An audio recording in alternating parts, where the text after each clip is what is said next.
Shalom, bien-aimés dans les Seigneurs. Nous vous saluons dans les noms précieux de notre Seigneur Jésus-Christ. Nous revoici encore dans notre programme de focus sur l'essentiel où nous sommes en train d'exploiter un thème qui s'intitule la foi triomphante. Comprendre la foi triomphante. La fois passée, nous étions en train de parler de ce thème et nous étions en train de dire que chaque enfant de Dieu, chaque chrétien que nous sommes, nous devons avoir cet ingrédient que nous appelons la foi, cet élément que nous appelons la foi. C'est elle qui nous permet d'avoir toutes choses que Dieu nous a promises. C'est elle qui nous permet d'avoir toutes choses que Dieu a mis au devant de nous. Et nous avons lu un texte biblique. J'aimerais que nous puissions encore le relire encore aujourd'hui et ça va nous permettre encore d'aller plus loin. Hébreux chapitre 11, nous allons lire le 6e verset. La Bible déclare: Or, sans la foi, il est impossible de lui être agréable, car il faut que celui qui s'approche de Dieu croit que Dieu existe et qu'il est le rémunérateur de ceux qui le cherchent. Bien-aimés, la fois passée, nous étions en train de dire, nous avons dit que la Bible est en train de déclarer que celui qui n'a pas la foi, il est impossible qu'il soit agréable à Dieu. Et nous avons donné d'autres éléments en disant que la Bible est en train d'insister sur la foi. La Bible est en train de donner l'importance d'avoir la foi. Et la fois passée, j'avais dit qu'il y a tout un chapitre dans la Bible consacré aux héros de la foi. Voyez-vous même comment la Bible est en train de donner l'importance à la foi. Et nous avons dit que la foi, c'est cet élément-là, c'est cette monnaie qui te permet de télécharger, d'acheter tout ce que Dieu t'avait déjà promis ou tout ce que Dieu a déjà disposé pour chaque enfant de Dieu. J'aimerais dire à quelqu'un que sans la foi, bien-aimé, tu vivras une vie d'échec. Sans la foi, tu vivras une vie qui n'est pas ta vie. Alléluia. Qui n'est pas ta vie. Donc vous allez voir que les souhaits de Dieu, c'est de voir chaque enfant de Dieu de vivre le meilleur. Et pour vivre le meilleur, nous avons besoin de cet ingrédient qu'on appelle la foi. Et la foi dernière, nous avons dit, nous étions en train de définir la foi. Et j'avais pris d'abord la définition étymologique de la foi. Nous avons pris la foi dans sa dimension émouna. C'est chez les Hébreux, la foi qu'on appelle émouna. Dans sa dimension émouna, nous avons dit que c'est cette certitude, cette assurance que l'homme, qu'un enfant de Dieu doit avoir de ce que Dieu lui a dit. Et nous avons dit que la dimension émouna commence par ce que Dieu nous a dit. Et j'avais dit, qu'est-ce que Dieu t'a dit, bien-aimé? Tu as tout intérêt de t'accrocher à ce que Dieu t'a dit au lieu de s'accrocher à ce que les hommes te disent. Aujourd'hui, la réalité peut te présenter l'échec. Aujourd'hui, la réalité peut te présenter les problèmes. Mais qu'est-ce que Dieu t'a dit? Au-delà de tout ça, qu'est-ce que Dieu t'a dit? C'est ce que Dieu t'a dit qui va déclencher le succès dans ta vie. C'est ce que Dieu t'a dit qui va déclencher la réalisation de ses promesses dans ta vie. Et nous avons donné quelques personnages de la Bible, de l'Ancien Testament, qui ont vécu la foi dans la dimension émouna. Nous avons parlé de Noé. Nous avions dit, depuis la création du monde jusqu'à Noé, il n'y avait jamais eu la pluie sur la terre. Et lorsque Dieu a parlé à Noé de construire l'arche, Noé n'avait jamais entendu parler de la pluie et il n'avait jamais vu la pluie. Mais Dieu lui a dit, il va pleuvoir, il va pleuvoir. Et Noé a cru, il a accepté cette parole. Il a eu cette certitude que c'est lui qui m'a parlé, c'est celui qui va faire. C'est lui qui m'a dit cette parole, c'est celui qui va réaliser. Nous avons pris encore l'exemple de notre père dans la foi, Abraham, l'ancêtre, la source même de la foi. Nous avions dit, Abraham, Dieu lui dit, quitte la maison de ton père, quitte ta patrie, va vers les lieux que moi-même je t'indiquerai. Et la Bible dit, nous sommes dans Genèse chapitre 12, au verset 4, la Bible dit que Abraham partit, pas comme l'homme lui a dit. Pas comme lui-même a résolu de partir, mais parce qu'il y a un Dieu qui lui a parlé. Il a écouté Dieu et il est parti. Il a quitté la maison de son père. Et c'est ça même la dimension émouna de la foi, bien-aimée. On croit, on a cette certitude que le Dieu qui vient de me parler, c'est lui-même, c'est Dieu-là qui va accomplir. C'est lui-même, le Dieu-là qui va m'amener là où il veut m'amener, bien-aimé. Et j'avais dit, est-ce que tu apprends à écouter Dieu? Est-ce que tu apprends à écouter Dieu ou à écouter les hommes? Est-ce que tu considères beaucoup plus ce que Dieu te dit ou bien ce que les hommes te disent? Il y a beaucoup de gens qui considèrent ce que les hommes le disent. Non, toi en tout cas, tu te limites par là. Toi en tout cas, tu ne peux pas aller au-delà de ceci. Non. Est-ce que c'est ce que Dieu a dit? Tu as encore d'autres potentiels en toi, bien-aimé, que tu dois exploiter. Tu as encore d'autres choses en toi qui ne se sont pas encore révélées. Aie la foi. Accroche-toi à ce que Dieu t'a dit et tu verras de grandes choses. Bien-aimé, avec toutes ces choses ici, vous allez comprendre que nous pouvons soutenir en disant que la foi, c'est l'action. Et lorsque j'étais en train de parler d'Abraham, ça veut dire que même Abraham, en offrant Isaac, c'était par la foi. Parce qu'il croyait que le Dieu qui me demande Isaac, c'est un Dieu. Même si Isaac mourait aujourd'hui, c'est un Dieu qui est capable de le ressusciter des morts. Mais alors qu'Abraham n'avait jamais vu un homme ressuscité, il a cru que là où nous sommes en train de partir, lorsque je vais offrir Isaac, s'il est mort, il y a un Dieu au ciel qui peut le ressusciter. Donc par là, nous comprenons que la foi, c'est aussi l'action. La foi, c'est aussi l'action. Il y a des gens, il y a des hommes et des femmes qui parlent, qu'ils ont la foi. Oui, j'ai la foi, j'ai la foi. Mais qui ne posent jamais d'action. Qui ne posent jamais d'acte. Bien aimé, la foi, c'est aussi l'action. Je parle, mais je pose l'acte. Je parle, je fais l'action. C'est ce qu'Abraham avait fait. Dieu lui parle, il a entendu, il a bougé. Il n'est pas resté dans la maison de son père. Bien aimé, si Abraham était resté dans la maison de son père, tout ce que Dieu avait parlé ne pouvait pas se réaliser. Mais c'est parce qu'il a entendu, il a posé l'acte. Il a posé l'action. Il est parti. Dieu lui dit encore, offre-moi Isaac, ton unique fils, que tu aimes bien. Dieu savait qu'Abraham aimait Isaac, le fils qu'il a reçu dans sa vieillesse. Mais Dieu lui dit, offre-le-moi. Il a encore écouté Dieu. Il a posé encore l'action. Il a posé encore l'acte. Donc nous comprenons que la foi, c'est l'action. Bien-aimé, tu es un homme de la foi. Tu es une femme de la foi. Tu te dis, j'ai la foi. Tu dois aussi poser les actions de la foi. Les actions qui doivent prouver que cet homme, cet enfant de Dieu a la foi. Donc, on saura que tu as la foi lorsque tu poses les actes de la foi. Alléluia. Nous saurons, bien-aimé, que tu as la foi lorsque tu poses aussi les actes de la foi. Il y a des gens qui parlent qu'ils ont la foi, mais ils n'ont jamais posé les actes de la foi. C'est difficile de croire que tu as la foi, bien-aimé. Un homme de foi, une femme de foi, c'est celui, c'est celle qui pose aussi les actes de foi ou les actions qui prouvent qu'il a la foi. Bien-aimé, Dieu est capable de faire avec toi quelque chose qu'il n'a jamais fait avec tout le monde. Oui, Dieu est capable de faire avec toi quelque chose qu'il n'a jamais fait même dans le passé. Donc, tu peux être la première personne par qui Dieu inaugure les miracles. Oh mon Dieu, je parle à quelqu'un, que tu sois aussi la première personne par qui Dieu inaugure les miracles. Donc, si on veut parler de ces miracles-là, que tu sois la référence. Si nous parlons d'Abraham comme père de la foi, comme la source de la foi, c'est parce que lui était la première personne à manifester ces choses, bien-aimés. Est-ce que tu peux aussi être la référence? Dieu est capable de faire avec toi une chose qu'il n'a jamais fait dans le passé. Comment est-ce que toi tu dois seulement te référer aux autres? Non, tu peux être aussi l'inaugurateur d'une nouvelle chose avec Dieu. C'est possible. Tout dépend de la position de ta foi. Tout dépend de la dimension de la foi. Est-ce que tu as la foi? Est-ce que tu as cette certitude que le Dieu qui m'a dit, c'est le Dieu qui va faire? Parce que c'est lui qui va faire, je m'accroche à sa parole. J'accepte cette parole, mais je ne m'arrête pas seulement à écouter la parole de Dieu. Je pose aussi l'acte de la foi. Oh bien-aimé, nous avons besoin des hommes et des femmes qui posent les actes de la foi.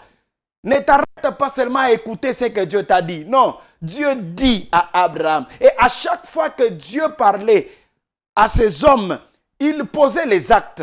Lorsque Dieu a parlé à Noé, Noé a posé l'acte. Il a construit l'arche. Lorsque Dieu a parlé à Abraham, Abraham a posé l'acte. Est-ce que toi aussi, quand Dieu te parle, est-ce que tu poses l'acte, bien-aimé? Est-ce que tu poses l'acte de la foi? Pose-toi la question, alors que je suis en train de parler, est-ce qu'à chaque fois que j'entends la parole de Dieu, est-ce qu'à chaque fois que Dieu me parle, est-ce que je suis dans la mesure de poser les actes de la foi? Par moments, c'est là où ça cloche un peu.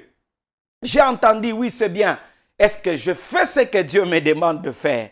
Parce que c'est en faisant ce que Dieu me demande de faire que je suis en train d'aller pour parvenir à la gloire, parvenir à ce que Dieu désire que je sois. Bien-aimé, la foi repose sur la capacité de Dieu et non pas sur la capacité d'un homme. C'est le problème que nous avons aujourd'hui. Beaucoup de gens croient que non, c'est avec mes capacités que Dieu va faire ce qu'il m'a dit. Non, Dieu ne fera pas ce qu'il t'a dit avec tes capacités humaines. Non, Dieu fera ce qu'il t'a dit avec sa capacité.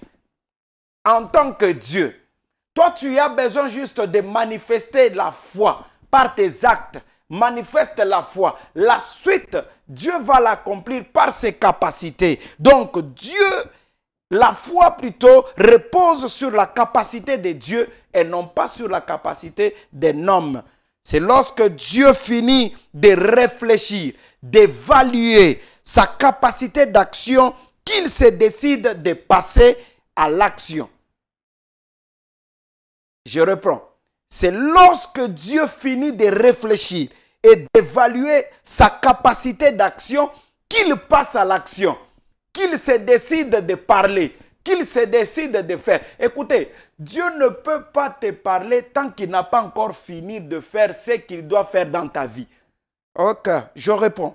Dieu ne peut pas te parler tant qu'il n'a pas encore fini de faire ce qu'il doit te parler. Non, il a déjà travaillé. Il connaît ses capacités en tant que Dieu et il vient te parler. Du coup, toi, tu as juste besoin d'accepter ce que Dieu t'a dit parce que ça va se réaliser certainement. Ce qu'il t'a dit, lui l'a déjà fait. Lui l'a déjà expérimenté. En tant que créateur, en tant que Dieu, il l'a déjà fait. Donc, toi, tu ne peux pas être en doute avec Dieu. Le Dieu qui t'a parlé, il a la capacité de faire et d'accomplir ce qu'il a parlé. Ça, c'était la dimension émouna de la foi. La dimension émouna, la foi en hébreu. Nous avons dit que c'est cette certitude que nous avons dans la parole de Dieu. Aujourd'hui, j'aimerais que nous puissions encore aborder un autre aspect. C'est la foi en grec. La foi en grec signifie pistis. Pistis. La foi en grec. P-I-S-T-I-S. Qui veut dire la confiance, la fidélité, l'obéissance, sans calcul, sans raisonnement, sans réflexion, sans hésitation en Dieu. Waouh, c'est fort. Je reprends.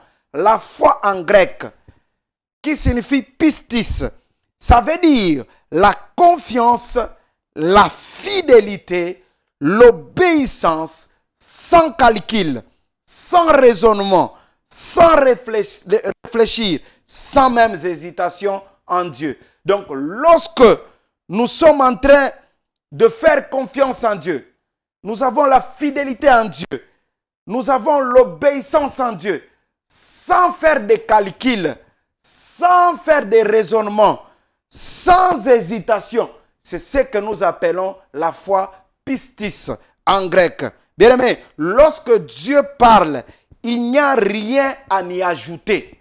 Ah oui, lorsque Dieu parle, il n'y a rien à ajouter, il n'y a rien à retrancher. Ce que Dieu dit est oui et amen et c'est exact. Donc lorsque Dieu parle, tu ne peux pas ajouter, tu ne peux pas retrancher. Parce que ce que Dieu te dit est certain. Et ce que Dieu te dit, c'est ce qu'il fallait. Donc toi, tu ne peux pas ajouter, toi, tu ne peux même pas retrancher. Ça, c'est ce qu'on appelle la foi pistis. Cela veut dire, j'accepte sans faire des calculs. J'accepte sans raisonner ce que Dieu m'a dit. Donc, je l'accepte. Bien aimé, lorsque tu commences à faire des raisonnements, lorsque tu commences à faire des calculs sur ce que Dieu t'a dit, ce n'est plus la foi. Ah oui. Il y a des gens qui font des calculs sur la parole de Dieu. Non, bien-aimé, il est le créateur de toutes choses. Il connaît tout ce qui se passe. Donc, toi, tu n'as pas besoin à donner à Dieu des informations de ta vie. Dieu connaît tout ce qui se passe dans ta vie. Il connaît même ce qui va se passer demain dans ta vie. Il connaît. Donc, tu n'as pas besoin. Si c'est Dieu qui a parlé, donc j'accepte sans raisonnement, sans hésitation, parce que c'est Dieu qui a parlé et non pas un homme. Ça, c'est ce qu'on appelle la foi pistis en grec. Donc, cette confiance, c'est l'obéissance, cette fidélité que j'ai en Dieu. Je ne fais pas de calcul. Je sais que le Dieu qui vient de parler, moi, je n'ai qu'à accepter. Je n'ai qu'à accepter et les choses se feront comme il les a dites. La dimension du pistis nous amène à une obéissance sans calcul, sans raisonnement et sans hésitation. Donc, quelqu'un qui est en train de manifester la foi dans la dimension des pistis, cela veut dire que c'est une personne qui dépend totalement de Dieu, de ce que Dieu lui a dit, sans faire de calcul, sans hésitation. Oh, je prie, alors que quelqu'un est en train de me suivre, que tu montes dans cette dimension, que tu ne puisses pas commencer à calculer la parole de Dieu, que tu acceptes sans hésitation ce que Dieu est en train de te dire au nom de Jésus-Christ. Accepte, bien-aimé. Parce que la parole de Dieu est différente de la parole d'un homme. L'homme, tu peux faire des calculs sur la parole d'un homme. Tu peux faire des calculs sur la parole de ton oncle, même de ton père. Parce que c'est un homme.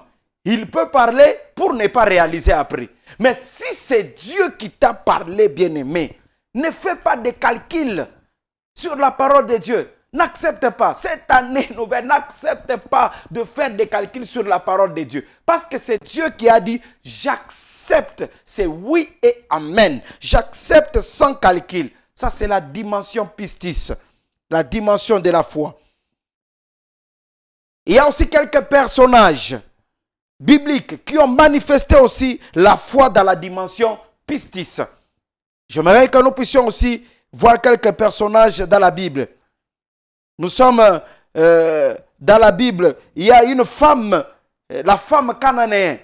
Bien-aimé, cette femme a manifesté la foi dans sa dimension pistis, qui est la confiance totale à la parole de Dieu. Elle était exclue. J'aime beaucoup le discours de cette femme avec Jésus. Lorsque vous voyez cette femme cananéenne en train de parler, nous sommes dans Matthieu chapitre 15, le verset 22 jusqu'à 28. Lorsque vous lisez cette histoire, c'est une histoire qui me touche beaucoup. Alors qu'il y avait une interaction entre la femme et Jésus. Elle était exclue par les paroles de Jésus. Lorsque vous lisez ce texte biblique, vous voyez que Jésus est en train d'exclure cette femme cananéenne. Automatiquement exclue. Elle ne pouvait pas faire part au miracle. Elle n'était pas destinée au miracle. Mais la femme, lorsqu'elle était en train de continuer à parler avec Jésus, vous voyez que les paroles de Jésus sont en train d'exclure la femme, mais la foi de la femme est en train de l'introduire dans l'action. Donc Jésus est en train de l'exclure par ses paroles. Mais elle, parce qu'elle avait la foi, elle est en train de se faire introduire. Ouh, je vais dire à quelqu'un bien-aimé, ta foi va t'introduire dans des endroits où peut-être tu ne pensais pas y arriver un jour. Mais parce que tu as la foi, tu te retrouves à cet endroit. Jésus est en train d'exclure cette femme. Jésus exclut la femme par ses paroles. Il n'est pas besoin, il n'est pas question de prendre le pain des enfants et de les donner aux chiens. La femme dit oui, j'accepte que je suis un chien, j'accepte tout ce que tu peux dire par tes paroles. Mais je sais que les chiens aussi mangent même les miettes qui tombent à la table de leur maître. Ouh, ça c'est quelle dimension de la foi. Donc, elle ne fait pas calcul aux paroles que Jésus était en train de dire. Elle pouvait faire des calculs en disant, ah, c'est Jésus m'insulte que je suis un chien. Ah, je laisse, j'abandonne seulement. Non, n'abandonne pas, bien-aimé. Jésus a déjà parlé, oui, mais je sais que c'est Jésus-là parce que j'ai la foi. Il peut aussi m'introduire. Il peut aussi le faire, bien-aimé.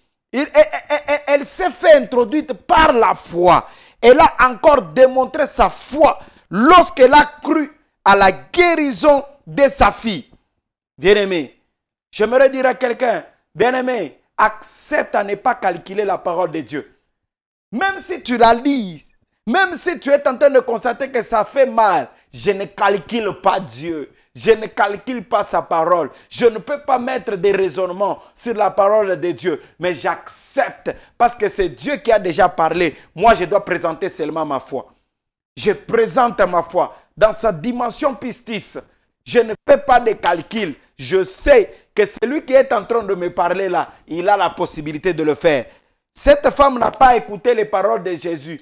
Parce que Jésus a dit que non, non, il n'est pas bon de prendre le pain des enfants et de le donner aux chiens. Non, il n'a pas écouté ça. Elle s'est dit plutôt, elle s'est dit que non, non, même si je peux être considéré comme un chien, mais je peux présenter ma foi.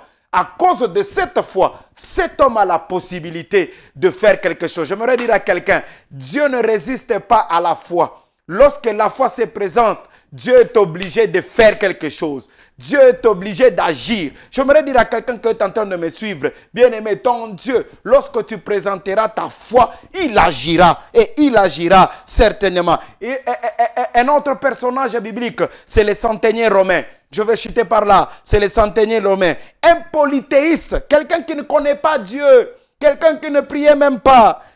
Mais un polythéiste qui manifeste la foi dans la dimension pistis. Wow!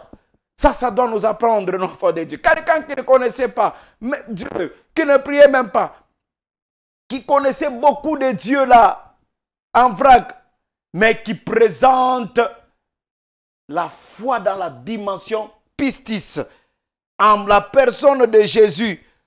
Et lorsqu'il était en train de parler, il pouvait dire, bon, Jésus est capable de guérir. Il est capable de guérir mon serviteur. Il avait cette assurance. Il avait cette certitude. Le passage est dans Luc chapitre 7, le verset 2 jusqu'à 10. Luc 7, 2 à 10. Vous allez le lire, bien aimé, à la maison. Il est en train de dire, non, mais cet homme ici a la possibilité de guérir mon serviteur. Même en parlant seulement, je sais. Il dit à Jésus, tu n'as pas besoin de te déplacer. Tu n'as pas besoin de faire tous tes mouvements. Dis seulement la parole. Moi, je sais que lorsque tu parles, les choses vont se réaliser. Ouh! Un centenier romain, un polythéiste qui connaissait beaucoup de Dieu, qui ne connaissait pas le véritable, mais qui manifeste la foi dans sa dimension pistis. Bien aimé, alors que je suis en train de chuter, j'aimerais dire à quelqu'un, manifeste aussi la foi dans la dimension pistis. Ne mets pas de calcul à la parole de Dieu. Ne mets pas de raisonnement à la parole de Dieu. Ne mets pas des hésitations à la parole de Dieu. Mais aie confiance, aie cette fidélité en Dieu. Accepte sans faisant des calculs, sans faire plutôt des calculs, parce qu'il y a un Dieu qui t'a déjà parlé. Bien-aimé, accepte seulement et Dieu fera la suite au nom de Jésus-Christ. Je vais encore prier avec quelqu'un. Père, tu nous as encore parlé aujourd'hui que nous devons faire confiance à ta parole, que nous devons présenter notre foi dans la dimension pistis, sans faire des calculs, Seigneur, sans hésitation, ô Dieu, sans nous poser tant de questions. Est-ce que c'est Dieu qui a parlé? Est-ce qu'il peut faire? Oui, nous acceptons, Seigneur, parce que c'est toi qui as déjà parlé. Nous n'allons pas nous poser des questions. Nous n'allons pas faire des calculs sur ta parole. Je prie avec mon frère qui est en train de me suivre. Seigneur, donne-nous, Père, à accepter ta parole telle qu'elle est, sans faire des calculs, afin de vivre le merveille que tu as déjà préparé pour nous. Au nom de Jésus-Christ, nous avons ainsi prié. Amen. Que Dieu vous bénisse. À la prochaine.